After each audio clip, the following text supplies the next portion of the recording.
Welcome to From Caving In to Crushing It, the podcast for those who find themselves immersed in adversity and choose to write their story instead of having others write it for them. I'm Drew Durrani, and I'm your host. Rob, how are you, bud? Thanks for coming on. Hey Drew, good to see you as always. Good to see you too. I'm really looking forward to this, man. You are one of my favorite people around, and whenever I'm around you, man, I learn something. So high expectations today, my friend. No pressure, right? No pressure at all. Absolutely not. So I love what you're doing now, and uh, you have some amazing things going on, and we know that. And I know life is not linear, and I know it's you've taken some twists and turns in your life. I just want to start right there. Tell me a little bit about young Rob and growing up, and how you got to be where you are, and what challenges you've overcome. Yeah, so my my mother often reminds me, she's like, I have no idea, like basically why you are the way you are in a good way, right? Yeah, Because she's right. like, you certainly didn't get it from me. You didn't get it from your father. So if I go back to young Rob, right? So we grew up in a very um, out in the middle of nowhere environment. So surrounded by cornfields and cows on three sides. My grandfather was a farmer and then turned postal worker, postmaster to be more specific, but he always kept a very large property. And so we grew up living in a mobile home right next door to my grandparents. Didn't really understand the full value of that until I got older, but what a blessing it was looking back, right? And Yes. so at the time, it was like, the phone would ring and, it's my grandfather, or he just come knocking on the door, basically looking for labor, right? Because he maintained, we were living on about 2 acres of land, and probably a quarter of that was gardens. Uh, So you name it, we kind of grew it. And my favorite story of that growing up was we grew our own popcorn. no kidding. And so we grow it, and then at the end of the season, when the stalk dries, just like you would see in a rural area Mhm. for regular farms, so we'd pull it, we'd bundle it, dry it in the basement, because we'd hang it along the heat ducts in the basement of the house. Oh wow. And then in a midwinter, on a little breezy day, we go out. We basically would, shuck the corn, Right. and that stuff that gets caught in your teeth. What you're doing is you're pouring that back and forth, and you're allowing the wind to get rid of that stuff. Okay. We'd put it in a bucket, and the best times were when my grandfather would, on the stovetop, he'd cook up that popcorn, and we'd have that with root beer, and that was just an amazing time, right? So great stories, great memories of that growing up. And I think that really did a couple of things for me. It made me appreciate a simple life, and it instilled a work ethic in me. And I think that I owe a lot to those two things at that time for young Rob. Wow. So tell me about the work ethic you mentioned. What's the like the main thing that you learned that you carried through life, you think? So I'm not the smartest guy, but what I will do is I will outwork you. Now that's not everybody, Gotcha. but I would say that's more than a lot of people. So street smarts, common sense, and Right. a decent work ethic. That if I could just go all day long, not like any other human. Look, if I sit down and I stop, especially as I hit the my older years, like I'm probably done, right? Right. Or Right. hey, I've learned it's okay to take a little 20-minute cat nap at the end of the day, and that the world of social media today, where hustle, grind, hustle. Look, at my opinion is, like, you can hustle and grind, but if you don't take care of the vessel, Yeah. what good are you going to do to be a blessing to others? Because the vessel Hmm. feeds this. This Absolutely. is what feeds those we're here to serve, right? No, very, very true. My my opinion. Yeah, no, definitely. And you're pointing to your head. That absolutely. Everything feeds everything. And I'm wondering how growing up, what was your relationship like with your parents? You had a solid relationship. Yeah, so that's sadly, my parents got divorced when I was 13. Um, I, looking back, it's like, how do you have an expectation of your parents if your parents were raised a certain way, Hmm. and what did they get from their parents, right? Right.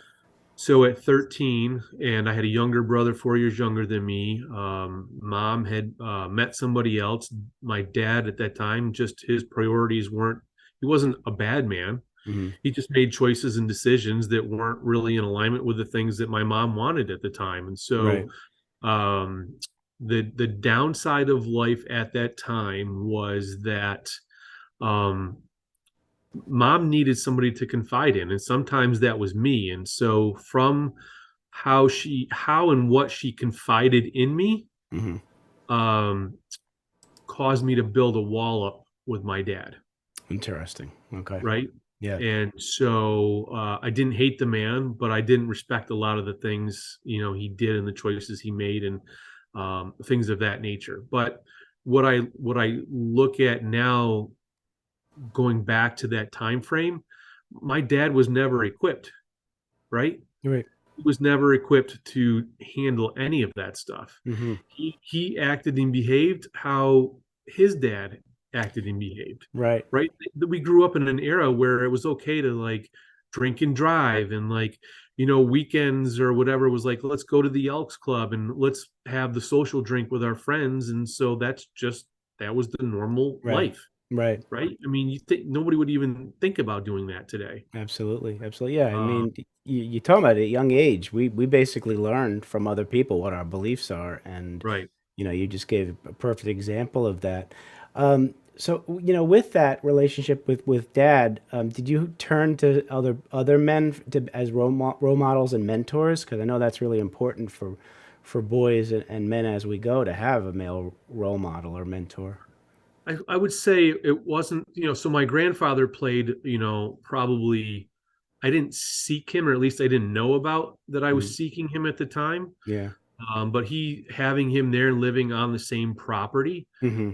definitely helped, I think, with that, so like I was always there. I was always by his side, except sometimes in the middle of a hot summer when he came looking for work, For help, of course. You know like, where to go after yeah, that. yeah, you disappear, right? Like, where can I go and hide and stay away from that, Absolutely. because you're picking berries with a long sleeve shirt on and it's 80 some degrees out. But outside of that, I leaned to him, and then I think I really um looked at other male friends, Right. and I think at that time I was really like the tag along. I was Mm. the kid who was hanging out with the cool guys, but really didn't fit in with the Right. cool guys, Hmm. and could never understand why did the girls at that time love the guy who was not going to treat them well, Yep. right? Yep. When I knew I would treat them much better than my friends did, because my friends were only interested in one thing, Right. Exactly. right? Exactly. Yep. So Yeah, it is an interesting thought. Is you would think that people would be more aligned with people who are going to treat them well, but it does happen at that age where there's some kind of an attraction that way. So, sure. so you mentioned about being with those popular guys. What'd you do after when did you ever realize that you needed to seek something different, attract different people to spend time with? So as far back as I can remember in my younger years, I had this I was like the fairy tale guy, right? Mhm. Like the one who wanted to like write the girls the long love letters, and Okay. the thespian, the guy who Yep. was in the musicals, and like that was the best place to meet girls because you were backstage half that time in the dark, Yep. right? And so I that's love where it. the teenage male mind drifts to. But Uh-huh. you know, I um I kind of stayed my course. I played one Yeah. sport in high Hmm. school. I played golf, which has Okay. become a lifelong passion. Absolutely. I was in the school musicals, There you go. and then, I knew pretty early on in high school, probably sophomore, junior year, of where I was going to go for a career after high school. Okay. That path was going to take me down one of horticulture, which tied me into the passion for golf. Honestly, my Interesting. my dad's dad built a golf course. Okay. one of the great things that my dad did do for us when we were young is he taught us how to play the sport. Okay. And I passed that on to our three boys, and they said, look, you can play any sport you want to, but you have to learn to play golf because golf will take you through your business career for the rest of Hmm. your life as long as you can swing a club. Hmm. Business will be conducted there. And when your body and your attention span have decided you don't want to play baseball or lacrosse or any of these other things, Right. and guess what? Today at 22, 23, and 27, they all still play golf. So that's unbelievable. Yeah, golf, I wish it's something I got into because it does teach you patience too, right? Absolutely. Yeah. And we Yep. need that as we get older, patience. Yeah. So you mentioned your kids. Bring me through getting older and finding a woman and the whole relationship piece. How'd that go? Well, I've been fortunate to find two wives Okay. in my adult life. You know, Yep. so met my first wife when I was in my mid to late 20s. Hmm. Met her at a bar. You know all the stories and the Right. things that go along with meeting your significant other in a bar. Right. But I didn't know what I didn't know, right? So I was never like I wasn't a bad guy. I didn't treat her poorly, but I think looking back again, there's certain things that you you need to be better equipped for. Hmm. Right. And so when I met her, she had a little boy who was a year and a half old, Okay. and we got married, and he was 3.5. So I adopted him when we got married, and then we had one together. And then we were married for about 12, 13 years, I think. I forget now, or Hmm. maybe I blocked it out. I don't really know. Might be that. Um, wasn't a bad marriage, Right. but I did come home one day and got completely blindsided. And my wife was self-employed. I was self-employed. She was in a business with family members. And look, if you've ever been involved in family business, you know that that's not always easy. Right. And she was the only girl, and then she had two brothers. Hmm. So she came home, or I came home. She was there, and she's like, "Yeah, I don't want to do this anymore." I'm like, "Did you get in a fight with your brothers again?" And she's like, "No, I don't want to do this anymore." I'm Wow. like, "You just built the house. You want to sell it already?" And she's like, "No, I don't want to be married anymore." And I was like, "What?" Wow. Never saw it coming. Never saw it coming. And so I still remember being on my hands and knees in the bedroom, crying and begging her to not do this. Don't go through it. And what I soon realized thereafter, when you have a chance to pause and step outside the relationship and the marriage and look Right. inside it, Right. I realized that there had been something missing for a long time. Okay. Just didn't realize it because you're in it, right? Absolutely. So once I realized that, we thought we were going to try to fix things. And then she just decided, like, nope, she kind of made up her mind. And I'm like, okay, look, let's figure out the quickest, easiest, cheapest way to take care of this without Right. dragging it out, without making it bad for the kids. I said, look, all I ask for is you stay here in the house that the boys know for a year Hmm. to let them get acclimated to things. Absolutely. The bummer of that was she took the boys um, for an afternoon and she told them without me. And they Wow. came home and they were crushed, crying. And, they came running up to me and they were all upset. And I'm like, what did you do? And she must have had her reasons for doing what she did. And so I don't really know. Right. But the boys at the time were probably, oh, I want to say 5 and 9, somewhere in there, 6 and 10, something like Right. that. Hmm. Um, so I went about life as you know it, trying to navigate those waters, and then after a while, when I decided, it made it easier because I knew something was missing between her and I, so Right. there wasn't the heartache.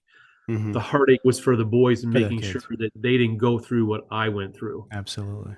But when I realized that, I was okay with dating. Like Hmm. I didn't feel like I needed, like I had some massive amount of baggage or mental damage or head trash or anything like that to get over. Right. At least I thought at the time. Okay. And so I met an amazing woman through online through Match.com. So it wasn't at a bar. That's right. It wasn't at a bar. It was Okay. online. There you go. And that was before they had apps. So you actually had to log on to the website Oh, and wow. Okay. find them, right? Um, so we met, and super, super smart lady. And Hmm. she had a little boy who was 7. And she had a very structured routine that she would run anybody through that she was going to even consider dating, Okay. because she was a single mom and she had a little boy to protect, Of and that course. Of was course. priority number one. Right. So we went back and forth. We did some things through the website, and then a phone call, and then it was a first date to watch a movie.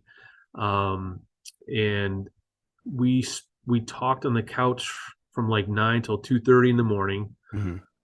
Finally started watching the movie. Fell asleep. Got up at like 6:30. Went to work, and she called me again the second night and says, "I don't normally do this, but could I see you again?" And we've been together ever since. And this year we'll be married 15 years. Congratulations, my friend. I love hearing stories like that. So So love can happen the second time around, Rob. yeah, and I think it's yes, it can, and life can change and things are different. So Absolutely. there was I would tell you probably the pivotal moment through all of that for me was a shift in faith. Okay. you know, Right. and that made a huge difference in where the second marriage went to. Tell me about that, the shift in faith, because the first question I have is how much regret did you have about the first marriage, if any? And if you did have it, how did you overcome that regret if you have? Yeah, good questions, Drew. So the regret was that the boys had to go through that, Okay. right? Because that does have a lifelong impact Hmm. on your children. I don't care how old they are. I mean, they're Right. they're 22 and 27 today. Hmm. They'll Yep. still, that has a ripple effect tied to it. So Of that course. was the regret, Okay. right? Um, I'll tell you though, a funny piece of that story is my wife now made me go back to my ex-wife 3 times.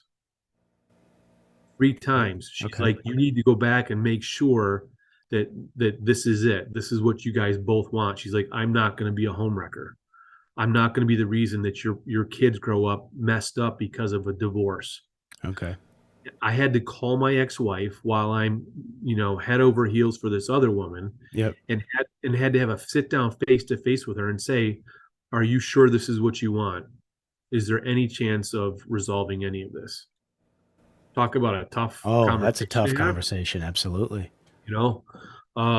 And so we did, and God bless my wife now, Michelle, for having the courage to do that, because she would Absolutely. have given up all of her feelings for me to help me save, my prior marriage for the sake of the kids.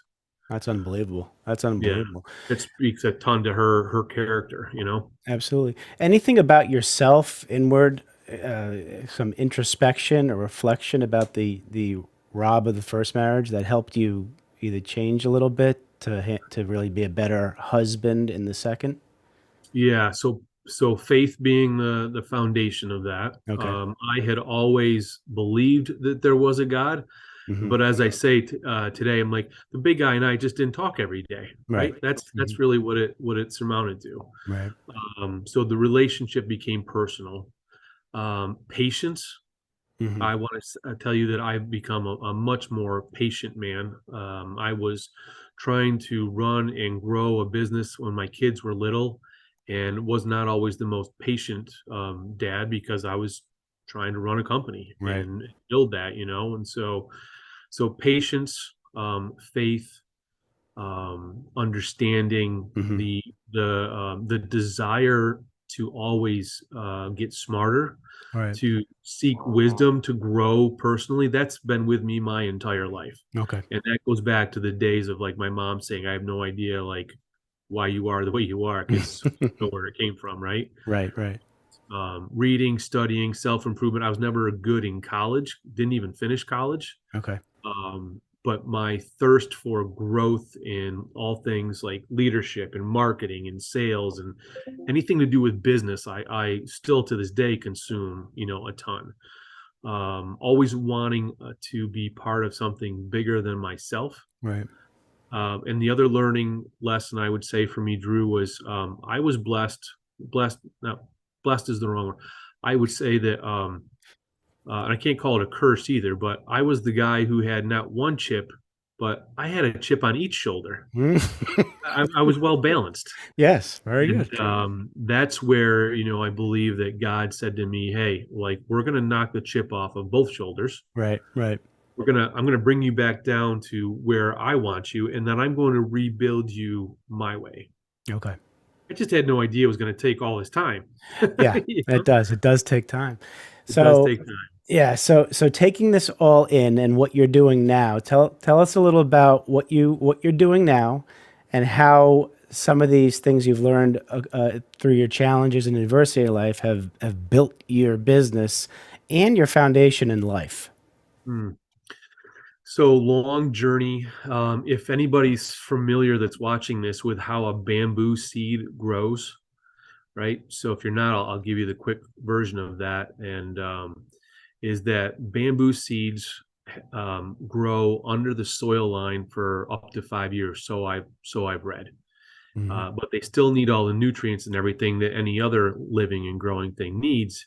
And at or around that fifth year, they finally pop through the soil, right? Hmm. And then we all know what bamboo looks like once it takes off. Hmm. Right, Boom, up it goes, right? right. It grows like crazy, spreads like crazy. And so, like, I feel I've been planting bamboo seeds for 10 years. Hmm. And about 5 years ago was when they finally started to break the soil line, Okay. right? Interesting. And Yep. so a lot of life lessons in work and in business along the way. Had a company, sold the company for a whopping 5 cents on the dollar. Talk Mm. about disheartening, Yep. right? Absolutely. But again, it was because I had these chips on my shoulders. Hmm. Hmm. So God gives me this vision in phases, and the first one tied to family. Okay. And ironically, it was only a couple months into dating my wife now. We went to an event together and called Family ID, started Hmm. by a friend of mine out of Oklahoma. The short version of what Family ID is it's like the written version of a family crest. Okay. I'm at a 2 day event. It's where God enters my life. I'm watching a video of this father and son triathlete team. Hmm. Um, Dick is the dad's first name, and he passed away a couple of years ago now, I think. But his son was severely handicapped, and they're showing their journey. Hmm. And I'm a mess, like emotional mess. And I learned that that was part of my wound. Was that anytime I see something revolving around a dad and son, Hmm. like it hits the emotional target zone, Absolutely. So God grabs a hold of my heart there. I see very quickly the value of helping families to put into writing their unique mission statement, Hmm. vision statement, and ultimately their family ID. Mm. Now, if you ask any business owner today, Right. say, "Hey, Drew, you run a company, you just launched a book. I'm guessing you have a mission statement and a vision statement, right?" And Yeah. you're like, Yes. "Well, of course, Rob. Right. How would I run a business otherwise?" Right. Well, if you ask individuals families that are business owners, Right. and say, "Do you have the same thing for your family that you do for your business?" Most people will look at you like you've got five heads, and they're like, "What are you Absolutely. talking about?" Hmm. Well, which is more important to you, the family or the business? Everybody's going to Say say, family. right? Right. Uh-huh. So, would it not be worth your time to create that same thing for your family? In fact, I just did a workshop this past weekend for about 20 families, Oh wow. helping them to put into place their family's unique mission statement, vision statement, That's and wonderful. Okay. family ID. So that was the first seed. Okay. And then I got tied in with reading some stuff from a guy by the name of John Eldridge. So Mm-hmm. kind of like a spiritual but yet adventure side of things Right. from faith. And then I got stuck, Hmm. and like, where are we going? What's going on here? And I knew again that I wanted to always be something part of something bigger than myself. I wanted to get into the leadership, the coaching, the consulting space. Did not want to go back to school, did not Right. want to reinvent the wheel, but wanted to be able to offer people something of great value Mm-hmm. that if they ever wanted to just go look it up for themselves, they could go and do that. Right. So I said, who or what am I going to associate my name with? And for me, after the second look, decided to pursue that with the John Maxwell Company. Okay. Okay. And I felt that John's vision tied really well with mine. Right. And so putting together Family ID Mm-hmm. and Maxwell's leadership and 30 years of business experience kind of brought things around full circle to where they are today. Okay. Absolutely. So, Yeah, and then the John Eldridge stuff fits in there too, right? sure. So I Spiritual think piece. that whether you're a spiritual person, a person of faith or not, or whatever that looks like for you, I think that all men can agree that we are wired for some sort of need for adventure in our heart, Mm-hmm. right? Absolutely. Yep. And so Eldridge does a really great job of tying that all together. And so I knew that I really wanted to be able to provide that for guys. Right. Absolutely. And so the idea and some concepts kind of spun around in my head prior to COVID, and I put them on hold because I had ventured into another business with some friends of mine, which is a longer story than we have time to discuss today. Maybe a future episode, but it was a time of 2 years where myself and two business partners convinced Gary Vaynerchuk to come Yep. and be our keynote speaker at our event in upstate central New York. And instead of paying him cash, we helped him move $100,000 of a new wine product he had just launched. And we bartered with him for his speaking fee. What a story. Crazy, crazy story. Yep. But at the end of that crazy story, that was a short season of life. I decided to go back to the original vision, which was to start taking small groups of guys. Mm-hmm. And it happens that it was during the pandemic. Right. So, with small groups of guys to go away for a weekend and focus on business, leadership, family, adventure, accountability, growth, goal setting, all of Mm-hmm. these things together, from what I've seen lacking over 30 years of business, and start taking a handful of guys away for these weekends Right. and trying to make a what today is my line in the sand is a multi-generational impact for individuals through their business and their families.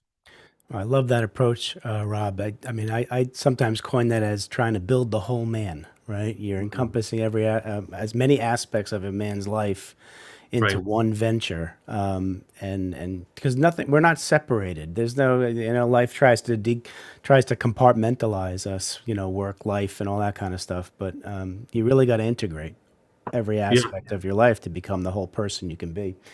I could talk to you all day. I got couple last questions, and then I want to find ways to promote what you do. Sure.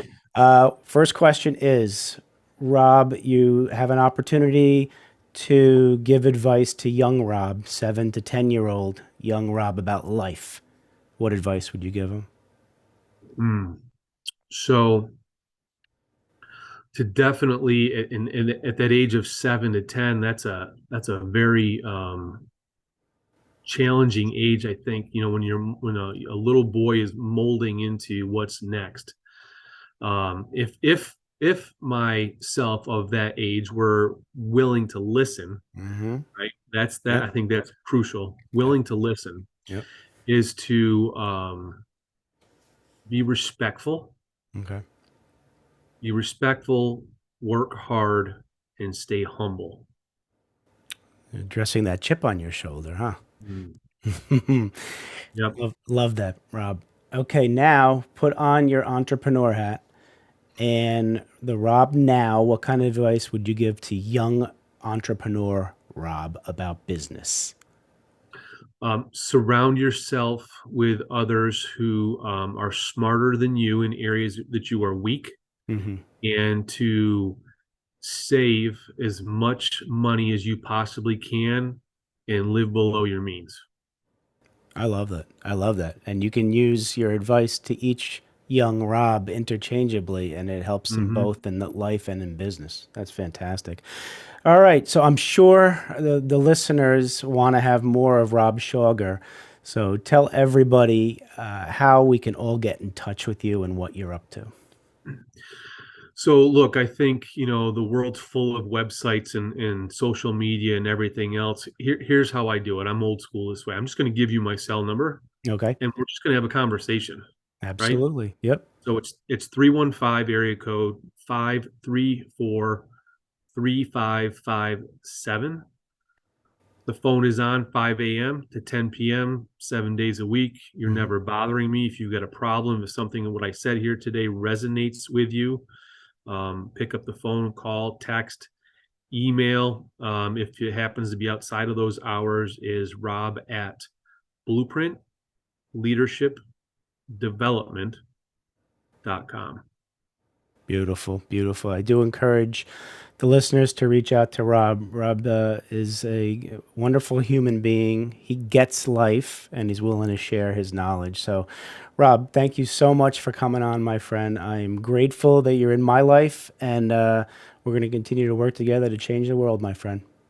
I'm looking forward to it. Thank you for carving out some time for me to come on today and to speak to the audience. Absolutely, Rob. You take care of yourself, my friend. So long. Thanks so much for listening.